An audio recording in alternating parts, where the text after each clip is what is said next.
Hello friends, ഞാൻ chef യാസി. അപ്പൊ നമ്മളെ ഇന്നത്തെ വീഡിയോ ഉസ്ബെക്ക് റൈസ് ആണ്.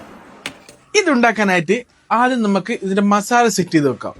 ഇതിനായിട്ട് ഒരു ചെറിയ മിക്സിയുടെ ജാർ എടുത്തിട്ട് അതിലേക്ക് ഏലക്കായി, മണിക്കുരുമുളക്, മല്ലി, ചെറിയ ജീരകം, വലിയ ജീരകം ഇതെല്ലാം കൂടി ഇട്ടിട്ട് നല്ലോണം പൊടിച്ച് മാറ്റി വെക്കാം. എന്നിട്ട് നമുക്കൊരു കുക്കർ എടുത്തിട്ട് അതിലേക്ക് പശു നെയ്യും സൺഫ്ലവർ ഓയിൽ ഒഴിച്ചു കൊടുത്തിട്ട് ബീഫ് അല്ലെങ്കിൽ മട്ടൺ ആയിരിക്കും ഒന്നുകൂടി ടേസ്റ്റ് ഉണ്ടാവുക.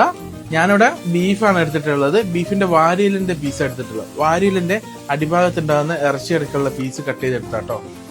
നമ്മളെ ബീഫിന്റെ പീസ് കുക്കറിലിട്ടിട്ട് ഒന്ന് ഫ്രൈ ചെയ്തെടുക്കണം.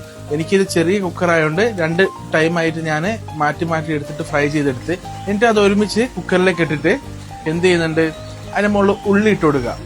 പിന്നെ നമ്മൾ നേരത്തെ മിക്സ് വെച്ച മസാല ഇല്ലേ, ആ മസാല ഇട്ട് കൊടുത്ത് ഉപ്പ് ഇട്ട് വെള്ളം ഒഴിച്ചിട്ട് ഒരു 90% വേവുന്ന വരെ എന്ത് ചെയ്യുക, കുക്കറിൽ വിസിലടിച്ച് വേവിച്ചെടുക്കുക.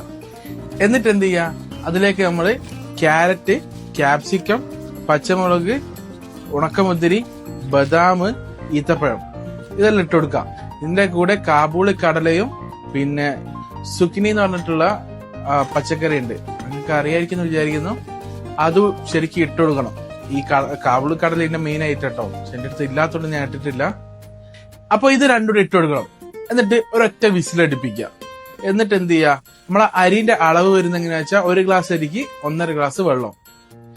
അപ്പോ അരമണിക്കൂറെങ്കിലും ഇതെന്താണോ കുതിർത്താൻ വെക്കണം. എന്നിട്ട് എന്ത് ചെയ്യാ, നമ്മളെ അരിക്കനുസരിച്ചുള്ള വെള്ളം ഒഴിച്ചു കൊടുത്ത് കുറച്ച് ആവശ്യത്തിന് ഉപ്പ് ഇട്ടിട്ട് നമ്മളെ അരി അതിലേക്ക് ഇട്ട് കൊടുക്കുക. എന്നിട്ട് നല്ലോണം മിക്സ് ചെയ്ത് കുക്കർ മൂടി വെക്കുക. ഒരു വിസിൽ അടിച്ചാല് നമ്മളെ റൈസ് റെഡി. ഒരു വിസിൽ അടിച്ചിട്ട് കുറച്ചു നേരം അവിടെ നിന്നോട്ടെ, തുറക്കണ്ട.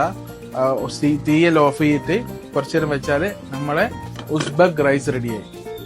ഇനി അത് തുറന്നിട്ട് നിങ്ങൾ അതൊന്ന് എടുത്ത് കഴിച്ചു നോക്ക്. കിടിലൻ സാധനമായി കേട്ടോ.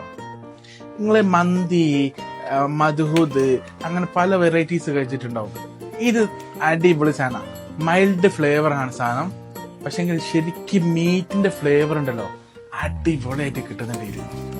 അപ്പൊ നിങ്ങൾ എല്ലാവരും ഒന്ന് ട്രൈ ചെയ്തിട്ട് നിങ്ങൾ ഫീഡ്ബാക്ക് അറിയിക്കട്ടോ. ബൈ.